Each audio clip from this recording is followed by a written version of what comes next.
day, Philippines. Good day, Tiger City. I'm Angie Enjoy Sarquina, bringing you the latest news of the hour. The Department of Education has announced a major shift in the language of instruction for young learners. Under DepEd Order Number 20, schools are now directed to primarily use English and Filipino in teaching kindergarten to grade 3 students. This change comes in line with Republic Act 12027, which officially ends the mandatory use of mother tongue in early education.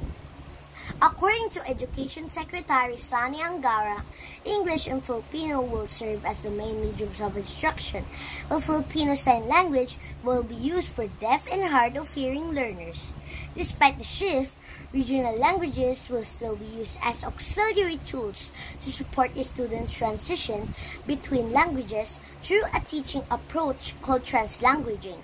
This move aims to improve literacy and comprehension while ensuring inclusivity and smoother language development for all types of learners.